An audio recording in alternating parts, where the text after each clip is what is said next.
little bit about myself. So I run two companies, my marketing agency based in the UK, and also an appointment booking agency. So this is my my marketing agency, and then also my appointment booking agency, which Jamie made a video on for his for one of his YouTube videos. It's really helpful. It's great. And yeah, so leveraging a little bit of the authority bias here, I have taken tens of agencies from below 5 figures a month to over 6 figures. One of the first agencies that I was working with, I took from 0 to 49,000, so just shy of 50K in under 3 months time. That's in revenue, so obviously that's pretty big, and that was a couple of years ago as well.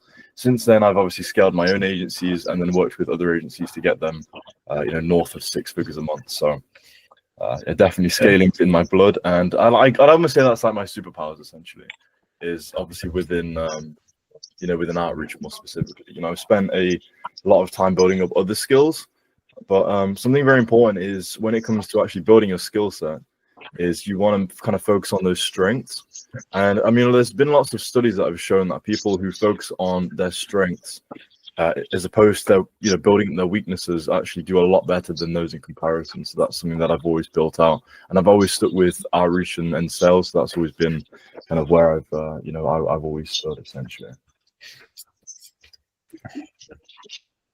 So the way that I see it, right, with your business is you can break it up into 3 main components, right? So every agency or every single business, this can be e-com, this can be literally everything. You have to have a source of traffic from how you actually bring people into the business essentially. So obviously in most cases, because I'm going to give you more of the specific version as well as like the overlay. So the very first thing is going to be outreach, right? The very first thing to actually bring people into your agency is outreach. And then obviously the next step after that is you're going to have a set of systems which are going to convert. So that's going to be your conversion systems. And then lastly, that's going to be value delivery. Now, I know there's quite a variety of people in here. I know Rohan mentioned he does info products. I know that Misha in the call also does AI and things like that. So I know there's a variety here, but essentially, these are like the main 3 components to the business, and I'm sure a lot of you guys already understand that. And then obviously as a whole, you've got the infrastructure, the whole agency infrastructure as a result of that. So I want to talk more about outputs because, of course, when it comes to a system, you obviously the whole point of that system is to deliver one specific output as a result of that. So when it comes to outreach, the main thing you're looking for is a meeting booked. When it comes to the conversions of the sale, is obviously the main thing you're looking for is client closed. And then when it comes to actually delivering results and the fulfillment and the service delivery, you're actually looking to deliver value for that client, of course. And it's really important to actually understand what you're looking for in terms of the outputs, because then you can reverse engineer. If you can reverse engineer a system, then you can figure out, okay, what is it that you want? And if that's a meeting booked, you can say, okay, what do I need to do to get that meeting booked? What are those processes? And then obviously you can switch it to the input. What do you actually have to do to get the output that you're looking for? And I've seen that in so many situations, which is definitely the case for the most part. So obviously understanding the system is kind of the next thing that this leads into. So I say this all the time: to have a high quality output, you must have a high quality input. So I'm going to give you an example from my agency where we put in about 100 leads, because we do our outreach sessions in about 100 lead increments. So we put in 100 leads into the outreach system, and that's the input. And as a result of that is we get 12 high quality meetings booked in about an hour and a half. And obviously the input being the leads that we put into the system then directly correlates to the output, which is the meetings. So I could not work on the leads. I could just throw in any random 100 leads. The quality might not be 100%. It could be pretty hit and miss. And I know for a fact I'm not going to get those 12 appointments. I'm not going to be doing around 10 to 15% booking rate purely because of the quality of those leads. But because we've made sure we've got our own software, we're focused on those variables that actually make sure the quality is there. I know that I'm going to consistently be able to hit 10 to 15% booking rate because I've made sure the variables with the inputs are solid. Now, systems apply to absolutely everything, because you can almost say when it comes to the components within an agency, yes, you've got the very first component, outreach, and you've got the second component, which is sales and actually converting those, and then you've got the last component, which is actually the service delivery. So those are like the way you can break up the agency in 3 components, but within that you've got many systems inside of those systems. So when it comes to outreach, I'll show you this in a second as well, so you can see like how I break down my agency. but pretty much is you've got more systems as a result of that. And then it's almost like the Russian doll effect, where you've got systems inside of systems inside of systems. And if you really understand how a system is, and that is literally the organism of your business, your business is just a combination of systems. So that's why that's so important. And yeah, the main takeaway I would say from talking about systems is the magic's in the inputs. So if you're looking to scale, you're looking to obviously get more results and get more outputs as a result of that, then obviously you need to focus on what you're actually putting into the business. Because I see time and time again, people just spend $10 on 1,000 leads, for example. They get an absolute terrible lead scraper, just they find on one random Google search, and then they just put that into a system where they don't actually consider the quality of what they're putting into that system. And then they just think, oh, hang on, I didn't get 100 meetings booked. You know what I mean? They don't focus on what they're actually doing and putting into it. They just focus on the outputs, which is wrong. But when I say you should focus on the outputs, yes, you can focus on the outputs, but reverse engineer it back to what you actually need to do to get those outputs in the first place.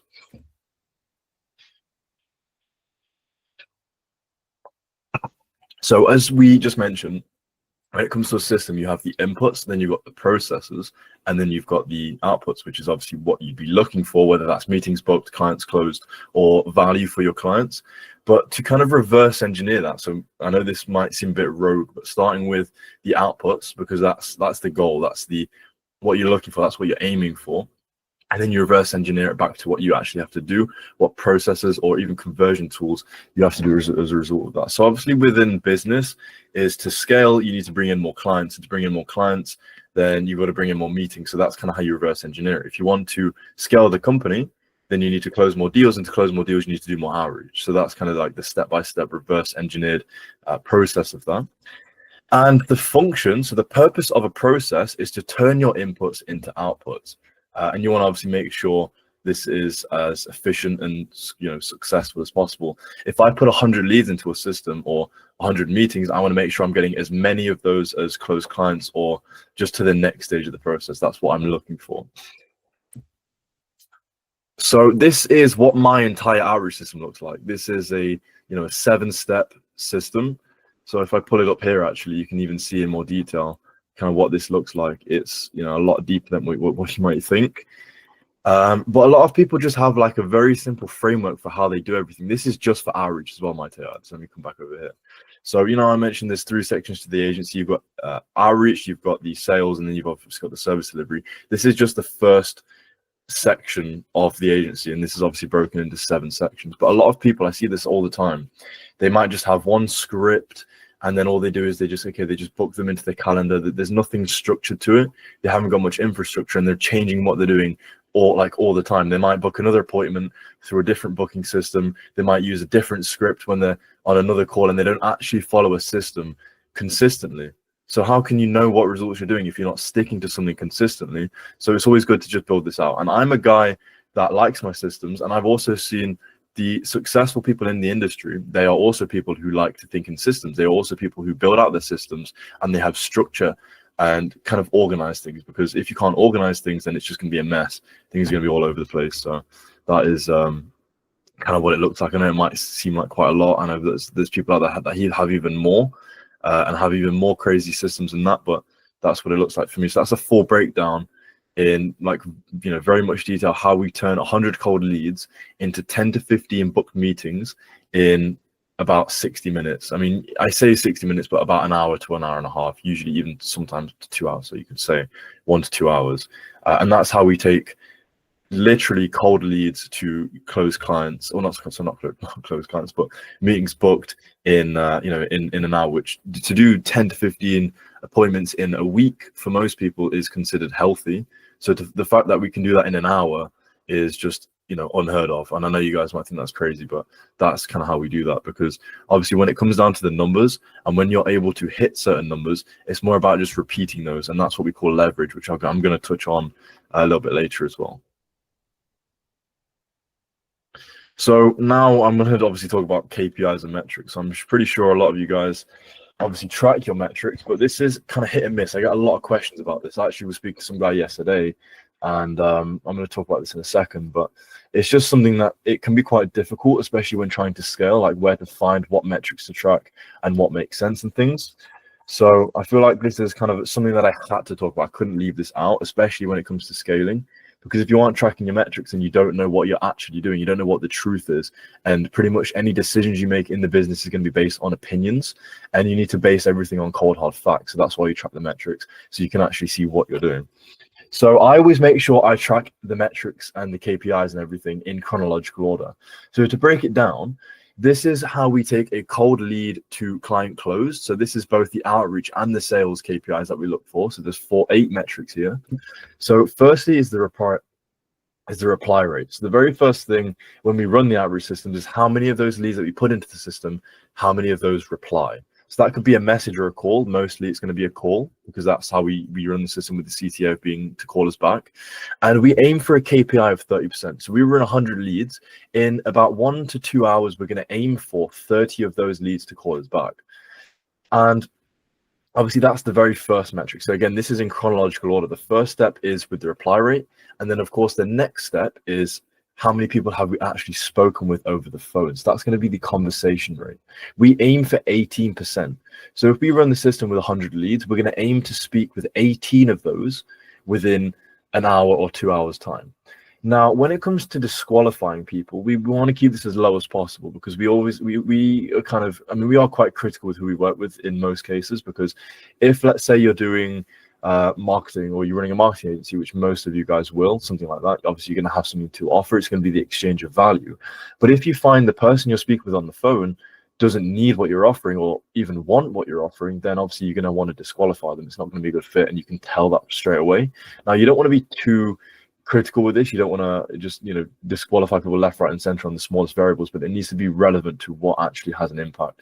So sometimes if I'm on the phone with people, we're speaking with them whilst we're doing the outreach, and we find that like they can't handle any more clients, for example, then why would we want to even book a meeting with them? Because if they don't need more clients and they can't even handle more clients, then why would they want to buy our services? So it's going to be a waste of our time and also a waste of theirs. So we kind of just leave it at that point.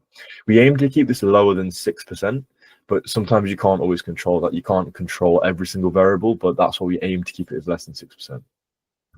Now, the next step after that, which again, you want to keep this low, is the interested rate. Now you might say, okay, you want people to be interested, right? Well, yes, but if you get someone interested but not a meeting booked, then that's bad. If you get someone interested, you have to have an appointment booked as a result of that. So we aim to keep this less than 4%. There is going to be the odd occasion where we're doing the outreach and we can't necessarily like solidify a time. So again, we might have to follow up with them the next day, or further on in the week, just to kind of like put our finger on a specific date and time. But for the most part, is we want to keep this less than 4%. If we run an outreach system and we get like half of the people that we're about to book, they just say, oh, I'm not sure what time, then it isn't, you don't have that meeting. You don't have that result. You can't say, oh, okay, we booked a meeting, because you haven't locked in a time. It's almost like you can't call a client until they've actually paid you, because if you haven't got the actual time set in, then it's not an appointment. It's just someone that's interested. So we want to keep that as low as possible. Now, of course, when it comes to outreach, the main variable there is going to be the meetings booked. How many appointments have you actually booked? So that's your ABR, your appointment booking rate. And we aim for a 9%. If we're doing less than 9%, that's where we kind of ring the alarms. We're like, okay, what's wrong here? We've booked less than 9 meetings from 100 leads in about an hour to 2 hours. So we're kind of thinking, okay, what's wrong here? What's missing? Which is very, very rare that this actually happens. We usually do at least 10 to 15 meetings in this time. But this is from our perspective, when we're doing the outreach, we aim for at least more than 9% booking rate. So that's what it looks like. So that's the outreach section. So those are the KPIs and the metrics that we look for when we're doing the outreach and whilst we're doing the outreach. So within that hour to 2 hour window, whilst we're doing it, we'll make sure to track these at the same time. And the way that we track it is we have it looks a little bit something like this. So we have like a tally chart open. So there's loads of websites for this where you just use an ordinary website. And whilst we're doing the outreach, we might have another tab open, and we can kind of just click these at the same time, because again, you want to make sure you've got your systems set out and you know what you're doing. But now when it comes to the actual process of the sales side, is you've got the show rate. I like to kind of sum this up in 3 variables or 3 metrics, because these are the 3 main things. They're relevant, they make sense. You've got the show rate, so how many calls are actually conducted. We aim for 62%. Now I'm going to show you how you choose your variable, your metrics and KPIs, and what makes sense for you, but this makes sense for us. We base this off off kind of past metrics, past numbers we've done. But the show rate and is that we look for around 62%. If we do less than that, then we're kind of thinking, oh, okay, what's the problem? There's something wrong. Maybe the step before that. And it's also really good, again, kind of backstepping, is when it comes to the KPIs, if, again, you have an issue when it comes to the show rate, then you can kind of step back and say, okay, what's happened between the meeting booked and the show that's then led to like a strain or a bottleneck in the results. So that's how you can kind of do this. And again, that's why the importance is in chronological order and having these metrics that actually make sense and that are relevant to what you're doing. So the next thing for us is the win rate. How many people do we have a meeting with that are actually won on the service? So that's pretty much, we've cleared up all objections and we're like, they're all good on the service essentially. They don't have any objections when it comes to the service itself, because when you break down objections, you can kind of split it up to you and them. So if they have an issue with you, then that's what you offer and your product and things like that. But if it's them, then it might be timing, it might be finances, it might be like, for example, things with their partner. But again, that can come down to objections. So when it comes to the win rate, that's how many people are actually won on the service. So we have a very high KPI. We want to make sure at least 8 out of 10 of the meetings that we take, so 80% KPI, we want to make sure that 80% of those people are actually won on the service, because for the most part, everyone's won on the service. I always make sure that I have a solid presentation when I'm in my meetings. People have a good understanding. So the only real way that they aren't going to be won in the service is kind of going to be because of them or just kind of external issues. But you can't always account for every single variable. So that's why we aim for an 80% win rate, and that's how we track that. And then obviously the main metric, so the main KPI, the main thing you're aiming for is client closed. So if you're taking 10 meetings, then we're going to aim for just 3 clients. It's a pretty basic metric, but again, there's going to be external variables. But if we do less than 30%, for example, for the close rate, then that obviously means that there's an issue, and we just aim for over 30% within the marketing agency anyway. And that's kind of how we do things. That's the breakdown of the outreach KPIs and also the sales. And then you can have extra KPIs and metrics when it comes to actually tracking the service delivery. But for the most part, as I mentioned, this is in client acquisition. So this is relevant for you guys. This is what we do specifically. And I mean, you can kind of copy this if it's relevant for you, but if it isn't relevant and if it doesn't make sense, then maybe just switch it up a little bit. Actually think about what is relevant to your processes that you have in the business. So we move on to the next slide now. So I've had this question quite a lot. Again, it ties in very closely to what I was just talking about. How do you define your KPIs? So as I just mentioned, it needs to be relevant, but you can do this with your past metrics. So if you've been running your agency for like over a year now and you're thinking, okay, I need to kind of set out your KPIs a bit better, or just figure out your structure to how you kind of set that out, then you might think, okay, what are my past metrics? What I've been doing in the past? Let's look at the past 100 sales calls you might have had, and okay, what are the metrics? Kind of just look at it that way and see what you've been doing in the past and then what's healthy. Another way is looking at other people's systems. So you could look at someone else in the same industry, service, things like that, and just see, of course, it needs to be relevant and make sense, but what are they doing and what is considered healthy in their business? And then maybe you can see how that can reflect for you. And then goals as well. You know how I mentioned you focus on a specific outcome? Let's say if you're focused on 100 clients, then you're going to reverse engineer it to, okay, how many meetings do you need to get 100 clients? And then you're kind of thinking, okay, again, this ties into the past metrics thing that I just said, but you really need to focus on, okay, how many I've been doing in the past, as well as how many am I going to be aiming for? If you're aiming for 100 clients closed, as I know that's like a wild example, 100 clients, but then you've got to actually break it down to how many meetings you need as a result of that. And then you can say, okay, well, currently my system's converting 2 clients a week, and I need to be doing 5 clients a week. So then you can compare it with what you need to be doing, if that makes sense.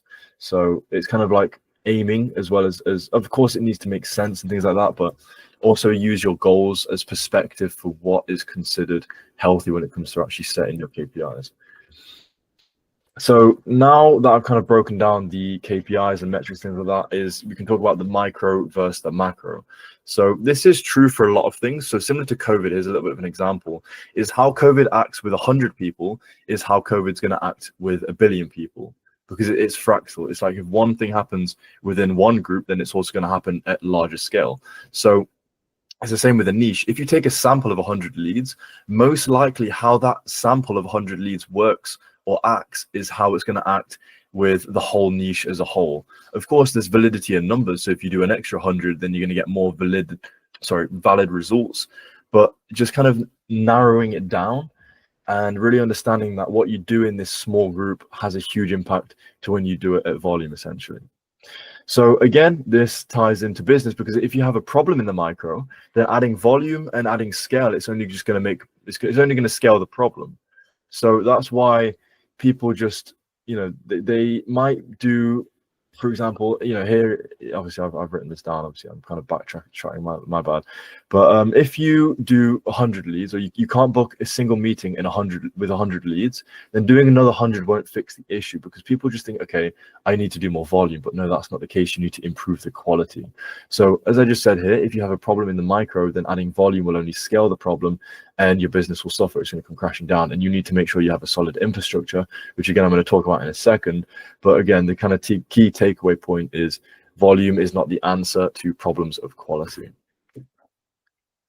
So I like to kind of break this down to, like, these are kind of like catalysts in your business. You've got quality and you've got quantity, and this kind of pisses me off a little bit when people say, okay, like, what, some people focus on quality, some people focus on quantity, but you need to be that, you know, the black sheep that stands out, almost like the mentorship core logo, and you need to say, fuck it, I'm going to do both. But very first is quality. If you can't have quantity without quality, as I just mentioned, if I go back, if you can't book a single meeting with 100 leads and you try and do it with another 100, you aren't going to get those results, because that's a quality issue. So adding volume won't fix it. So once you really have that quality, that's when you then push out the quantity. So obviously this call is to show you how to actually scale.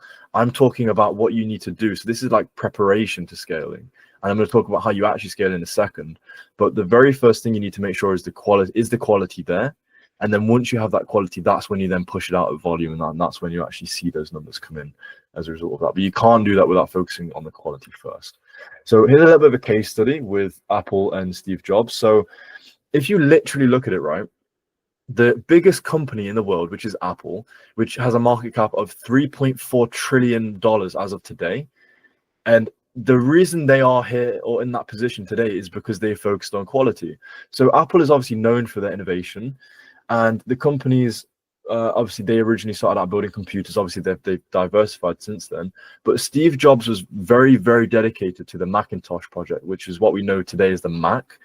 And pretty much the only reason, I mean, this is how I see it anyway. The only reason that Apple is where it is today is because of their drive for quality.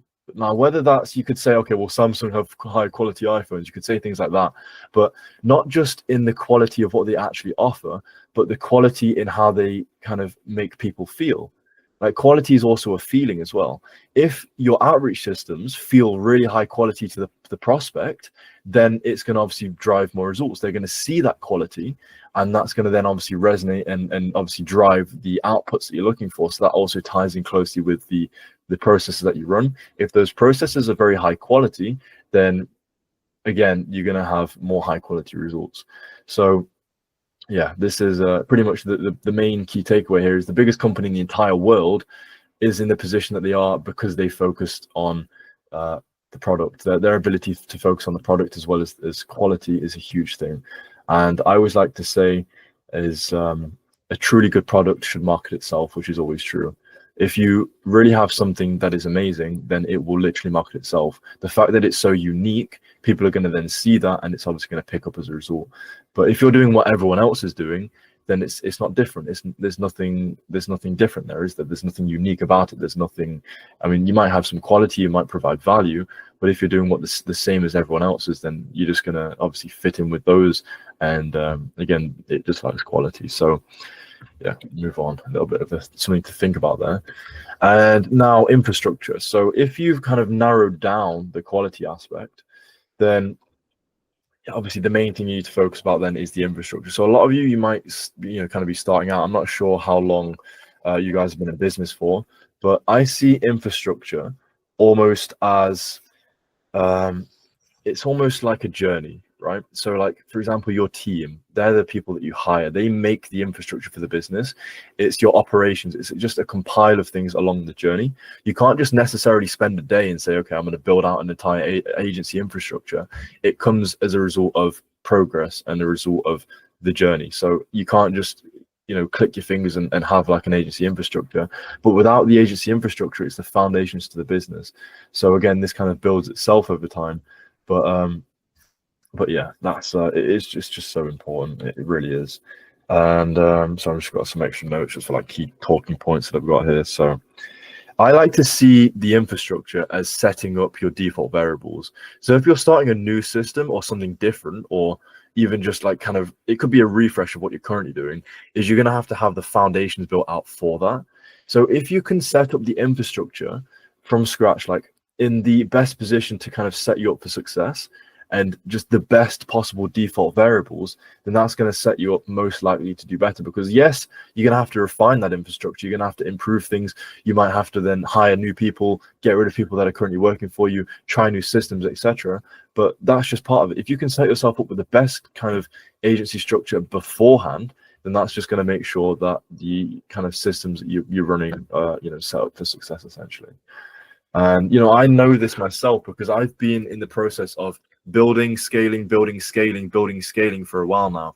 Is you kind of have to, I mean, if you've been running a business for a while, you understand that sometimes you have to step away and take time to step back to focus on the product. And if there are issues with the product, then okay, you need to step back again before you try and scale it.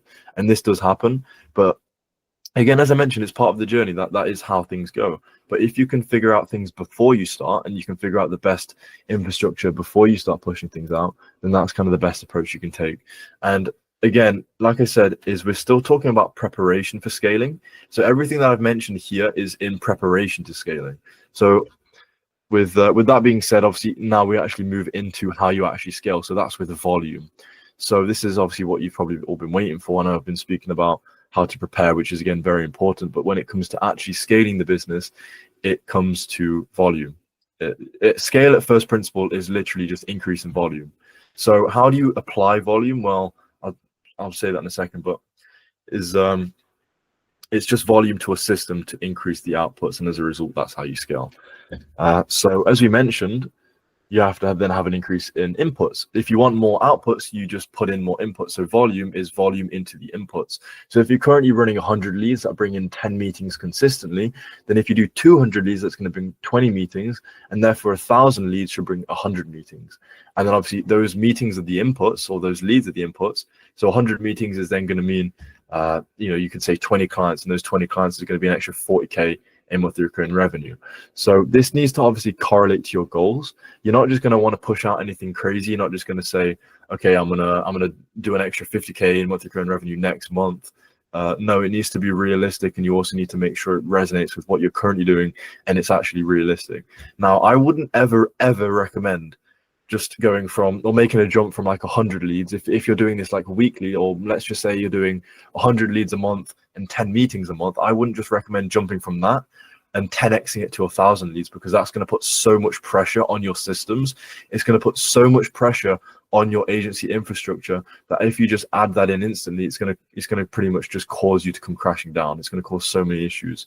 So you remember how we spoke about reverse engineering your systems from outputs to inputs?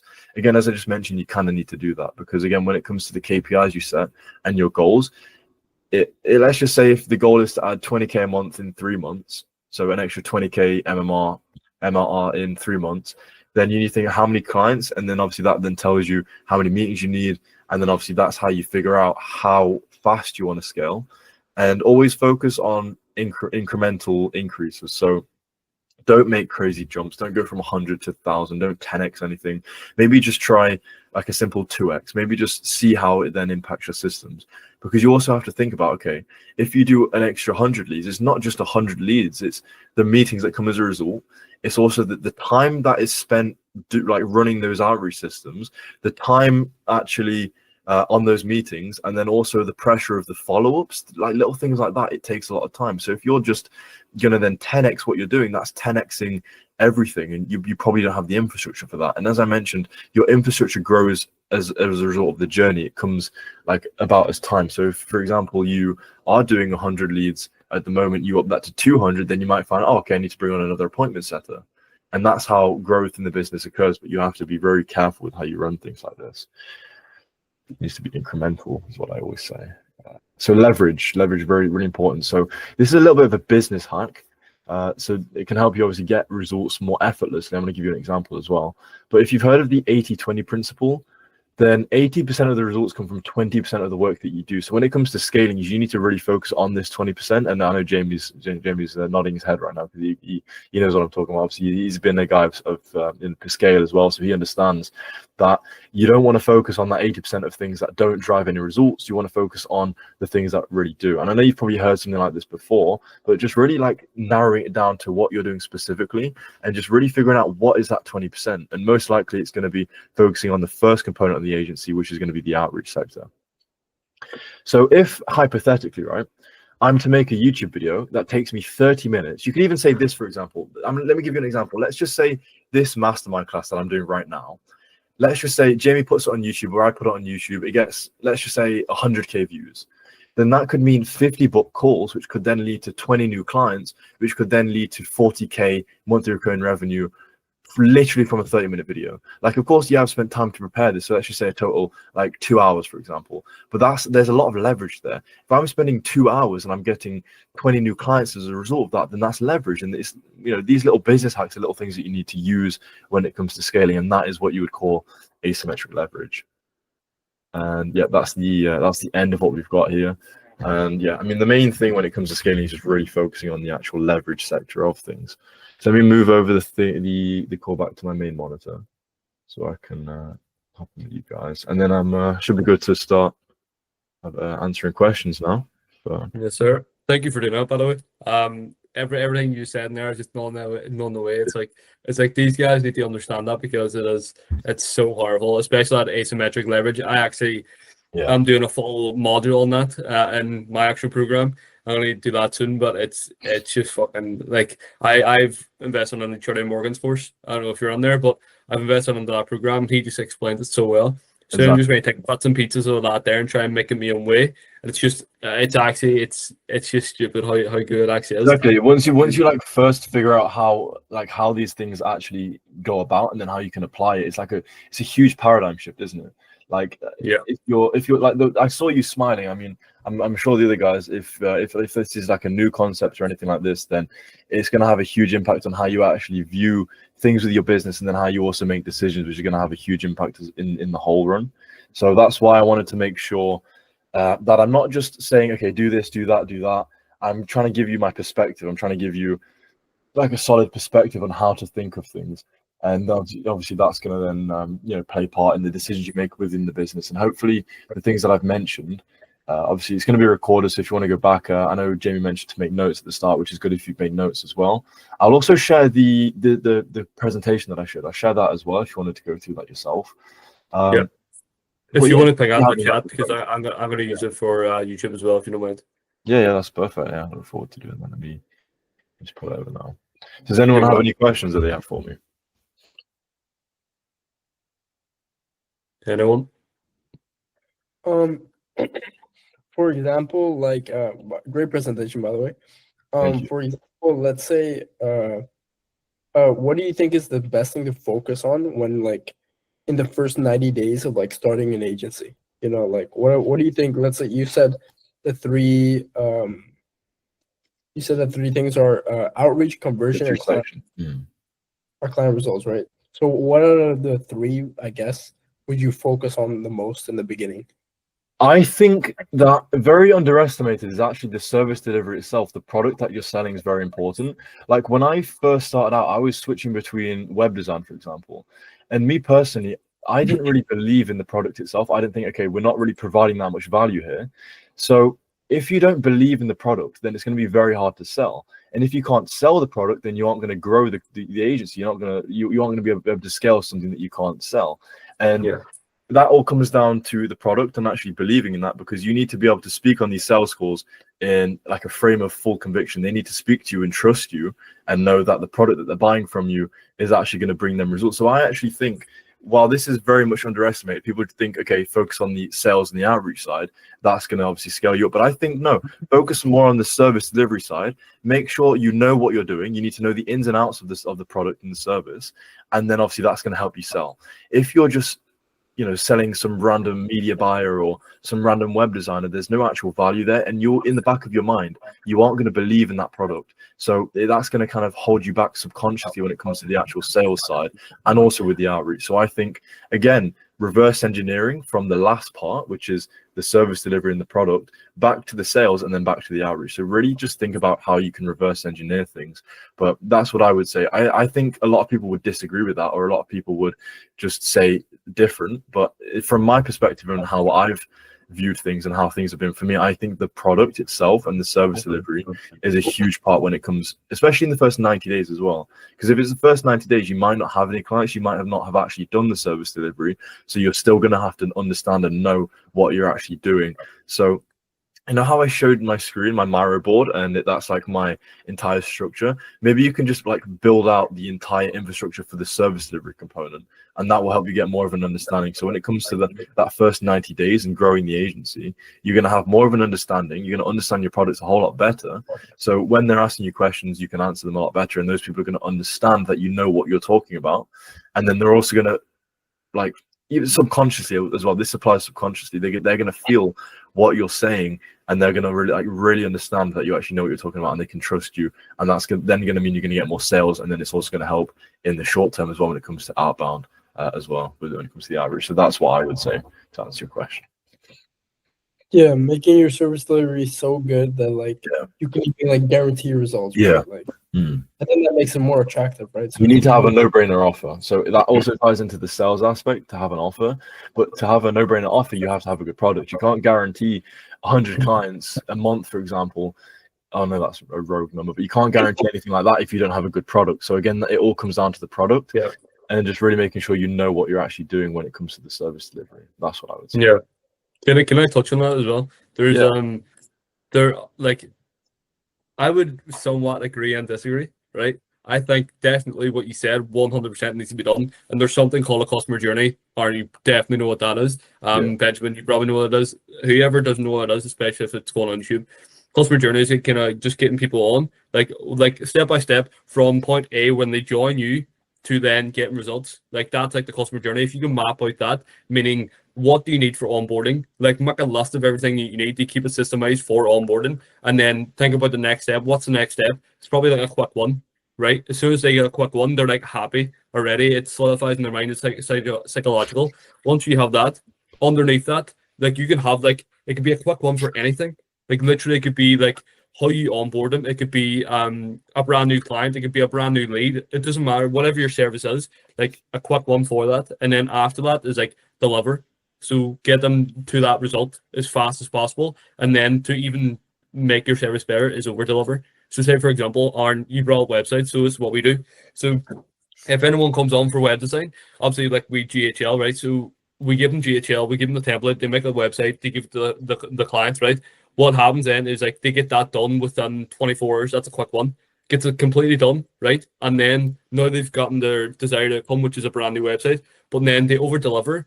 As an example, we use like reputation management. If you use DHL, like you can just give them reputation management for completely free. Now you've over delivered. Now they're getting brand new reviews. They're getting more leads into the business. And then from there, you can then upsell. You can either upsell or you can get a referral.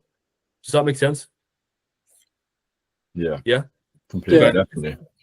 Sweet. But the next thing I was going to say that I disagree on is like I think yourself is like the most important thing. Like mindset wise, you need to know how to think. If you don't know how to think, you can't put anything together, right? You really can't do anything, if I'm going to be honest. So if you can learn how to correctly think, learn how the actions that you do dictate your entire life, right? And all the actions that you build. Think about this, right? Benjamin, you probably, let's say for example, what age are you, Benjamin? 19. Okay. So how many years have you been in business so far? I started like in January. Okay, right. Think about this. You're 19.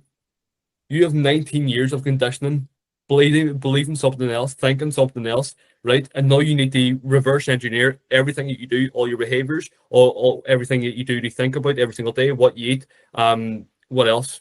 Fucking how you believe, what you think, what you do, what you watch, everything that you've done is being conditioned to lead you where you are right now. So you need to change that. All the bad behaviors, all the bad habits, all the bad priorities that you have in your life, you need to change that in order for you to then, okay, how can I make myself better? How can I achieve this goal? right? And that's why I think that's why I somewhat disagree, because I think mindset and knowing how to think critically and getting rid of all those bad habits is going to take you to that stage, and make it better, and then you can focus on the customer journey and service delivery, and etc. Does that make sense? Like a foundation. Exactly. Yeah. If you like think about it this way, if you can't correctly think for yourself and you don't know how to run your own business, how can you like run someone else's business? How can you provide a service to someone else if you don't even know how to do it yourself? Right? Yeah. It doesn't make sense. It's like what's an analogy you can use? Like it's like trying to teach someone to ride a bike when you don't know how to ride a bike. It's like it makes no sense. It's like the right? business is a reflection of the person themselves. So if there's an issue with that person, then it's going to reflect in the business. And I've seen this so many times. I've worked with a lot of other entrepreneurs, and I've seen like they might lack discipline, for example, but the fact that they lack discipline means things aren't getting done in the business, and then obviously that's a reflection of them as a person. So yeah, definitely. Exactly. Especially when starting out, you need to make sure you're building yourself, your characteristics, your skill set, and also your beliefs. I think beliefs is fundamentally the most important thing, because again, it comes down to how you perceive things, which then obviously dictates how you actually, what you do, your actual actions, which then obviously that's going to have a huge knock-on effect into the future. It's almost like the butterfly effect. So that's why I wanted to really give you this perspective on how to think about things. But yeah, it's really good. Really good like transition you put in there to kind of bounce on the point that I just made. Yeah, definitely. Does that make sense, guys? Yeah. Anyone else got any questions about anything, even if it's something specific in the call, like they want me to go back on or talk more about, then just let me know now.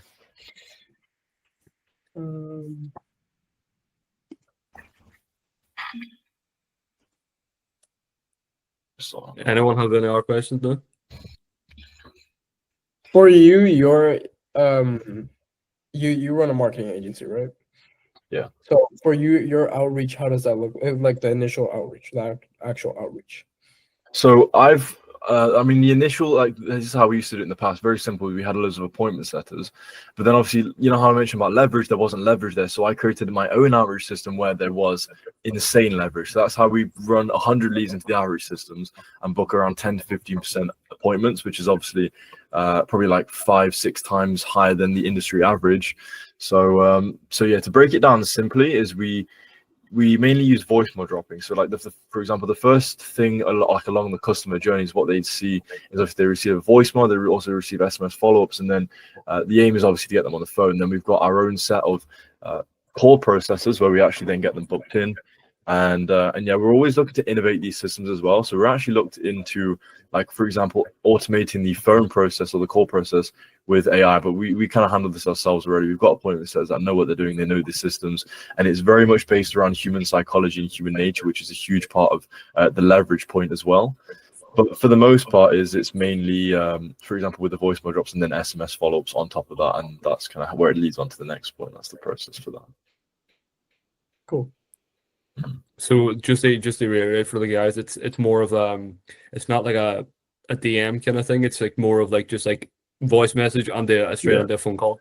So it's like a warm call pretty much. Yeah. So it's warm call answering is what I like to think about it as, because instead of like with cold calling where you're calling those people, they don't know who you are, there's just so much friction because again, like they don't know who you are, and the first thing they're thinking is, okay, who is this person that's just called me, or who is this person I'm on the phone with?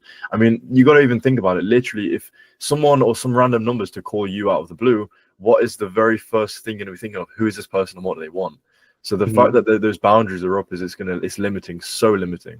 But the fact you can still get really good results with cold calling shows that there's possibilities there. So I've kind of just eliminated all of those connotations and all of those issues when it comes to cold calling, to the point where we literally we put those leads into the system, all the automations are done. I know it's quite a lot on the back end, it's quite intense, but then we just sit there with the phone and we run it in increments. We run it in, I know we said we do 100, but we do it in 4 increments of 25 leads. So you put 25 in, we get those callbacks, we handle those calls. Once that quiets down, we do the next 25, and we do this.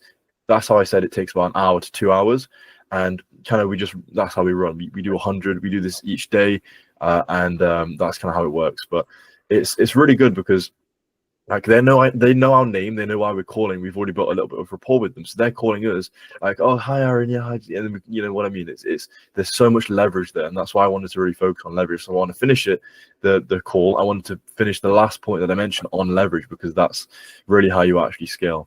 is you Gotcha. figure out everything beforehand and then you use leverage, and that's you really just print on the leverage. You find, I mean, leverage, it's the word literally, it's like, for example, you think you've got a lever, you're literally just pulling that. Yeah. It's something so little that has such a huge impact. You know what I mean? Yeah, for sure. And you were talking about quality leads. How do you get your quality leads? How do you get that for all your clients? Like, what is the process? That's a really good question. So instead of relying on all of these other softwares, all of these other lead scraping softwares, all these other tools, or on like an individual, for example, I actually had my own lead scraping software specifically coded and created for our purposes. So we know what specific variables that we need. So because for example, I do also give these outreach systems to other agencies, I've narrowed it down to what are the key variables and what are the key just like the main things that we're looking for when it comes to the quality. So for example, if it's a web design agency, they might be looking for companies without websites, just things like that you can't necessarily always hit or find when it comes to these other lead scraping software. So that's obviously how we do it. We have our own. So, you know, it's in the house essentially. And anything else that we need, I've got my own developers who created the software. I could say to them, hey, could you fix X, Y, and Z? Could you add this? Could you, tweak that? So it's a very simple process. Again, it did take a lot of time in the past to really make sure we've got that. But when it comes to our outreach systems, we know what variables and just like key points actually have the biggest impact to really just narrow down that quality. So when it comes to specific industries, we know what to look out for. So that's kind of how we refine it. You know how I mentioned just before this, I was talking to you about the LinkedIn systems, is when you're relying on another software. So like, for example, we're scraping those leads through Sales Navigator. The issue with that is it's limited. If there isn't a specific setting or specific code or like requirement we're looking for, then we're limited there. We can't find that. We can't narrow it down. We're just limited to those set variables. So I wanted to make sure that we remain in control at all times. So that's why we've created our own software. And for the most part, lead scraping tools aren't really that complicated to set up in comparison to other things. So if you can have someone set that up for you, then I would recommend that. Or if you can find someone that has like reliable like software development skills that can, kind of bring you leads like themselves, and you could always say to them, oh, hey, can you do this, can you do that, or any different requirements, and that'd be good as well. So kind of custom develop and like kind of custom solutions, things like that is always really helpful. But yeah, Gotcha. that's how we do it. No, that's cool, bro. Benjamin, you have a question? Yeah, for the when outreaching, like the initial, let's say you guys do voice shops, right? What do you in the voice shop, what do you think is the most important part in the voice shop? Like, which part about it do you think gives the most? We've tried a lot of different things. We initially started with the vague approach, which the vague approach is to come off as a customer so they don't think we're trying to sell them. We leverage that to get them on the phone, and then we follow it from there. The next approach we had was a direct approach. So we tell them like why we're calling. We say we give them the offer, we give them the pitch on the voicemail, and obviously that's going to be like a lower callback rate. We're going to speak to less people, but those that are interested, then obviously we're spending less time talking to people, but then obviously it means we're getting the more interested people back. But I prefer personally the vague system, which is what we've kind of locked down on in probably in the past 8 months. We only focus on the vague offer. We don't really do the direct offer anymore, simply because we're able to get really good results with the vague offer, with the vague system. I'm going to break down to answer your question more specifically how that works and what that looks and what we say. But we've tried quite a lot. We've tried a lot of things. But I think keeping it simple and just kind of like, what I was saying is, with our marketing agency, right, we work with aesthetics clinics. So then what we say is what a potential customer might say. Is we say, hey, I was just calling to ask about your availability. Can you come out when you get a chance? Something like that. That's what we say. And then obviously because of that, is they feel obligated to call us back. That's why we get a pretty good response rate, pretty good conversation rate, because they feel obligated to call us back. Then once we've got them on the phone, then it's the whole point is a transition. You need to subtly switch over to actually making the sale point, because again, if you're doing this like cold and you don't understand how these systems work, and you're just saying, oh yeah, no, I'm not trying to be a customer or anything, I wanted to sell you this, blah blah blah, then they are going to get quite pissed off. But when you know how to do this properly and you have a really good transition, then it's literally a gold mine, because again, we use this to book 10 to 15 appointments. We know that these outreach systems resonate with our niche, they resonate with our offer, and everything just comes into line perfectly. So I would say if you are to try anything like this, keep it simple, but also keep it unique as well. You have to keep that unique spin on things. And then you can obviously see what happens as a result of that, what people might not resonate well with. Because I remember when I was doing this in the past, when I was doing web design, something that I used to say to people was, oh yeah, I noticed that your website is poorly constructed. And then I noticed that one phrase just triggered everyone. It was a landmine. So obviously then as a result of that, we can even see the metrics, and you can even see yourself that saying things like that might not be good. And because again, when it comes to the customer journey, is you want to take them through these hoops. You want to make sure you're like kind of checking things off. And you have to make sure the sequence of what you're saying resonates with them to obviously get the conversion or the output, which might be a meeting booked or a sale. And if obviously you can't do that, then obviously you might step on a landmine with something that I said previously. So that's why I would say keep it simple, so you can figure out what you need to do, what you need to say in things, and then obviously you can look to complicate or test things extra as a result of that. Cool. And for like the transition, how do you not seem like salesy? Like how do you not piss them off? Like, oh wait. So most times you build rapport with them beforehand. So obviously you speak with them a little bit, they know you're friendly. And you might have heard this before, but the very first like 30 seconds almost, or the first 20 seconds, people are judging you, people are judging that person. I know if you join this call with me, even subconsciously you're going to be judging me. If I'm like sat in my chair slouched back or something like that, then you're going to instantly kind of judge that to my character.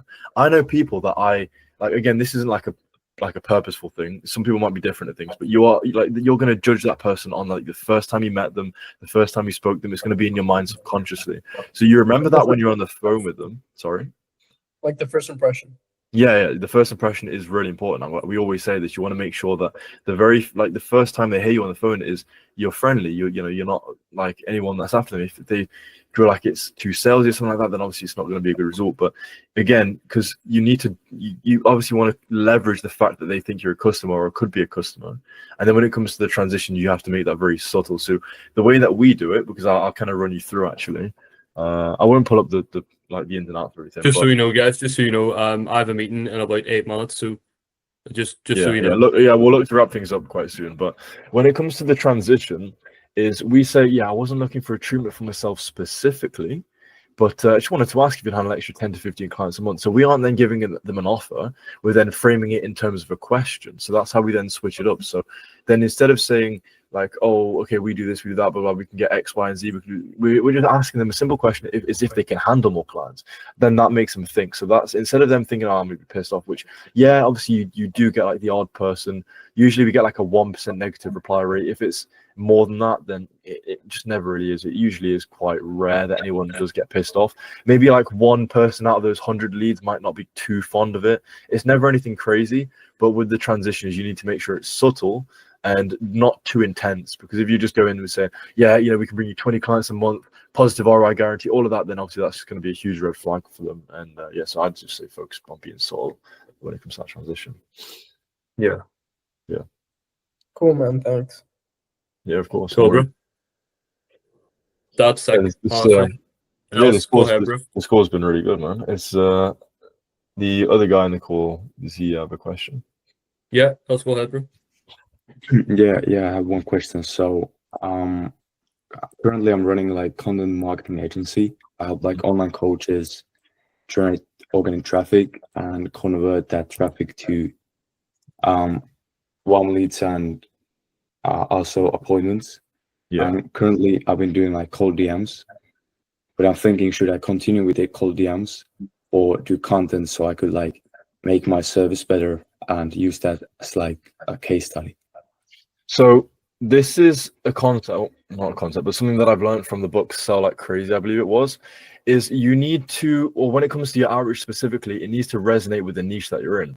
Let's just say if I've chosen to do DM outreach with, let's just say, construction companies on, I don't know, Instagram, well, they're not going to be resonating on Instagram. They're not going to be congregating on Instagram, are they, necessarily? You need to find where the bulk of the niche or the bulk of the person, your ICP, who you're looking to target, where they actually are. So if, for example, you can reach them a lot better through content marketing, for example, and actually that route, then yes. But if it's a better approach to do it through DMs, and that's where they are mostly, then I would say just stick with that. Just stick with where the person that you're looking to reach actually is, and obviously that's will then dictate the outreach method that you choose. So the niche should dictate the outreach method. You shouldn't go in like heads first saying, okay, this is my outreach method, I'm going to go and do it in this niche. Obviously, if it makes sense to do it in that niche, then you would. But the niche should dictate the outreach method. So you should ask yourself with your niche, do a little bit of market research as well. Where do these people congregate? Where's the best place, the best platform to get to them on?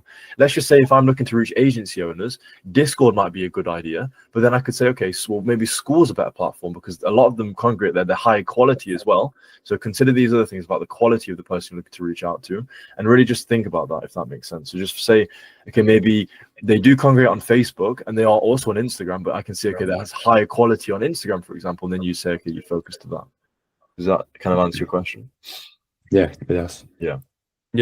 And just to touch on that as well, it's like everything Aaron said was perfect. Like, it was absolutely right. But at the same time, Aaron's talking about quality and quantity.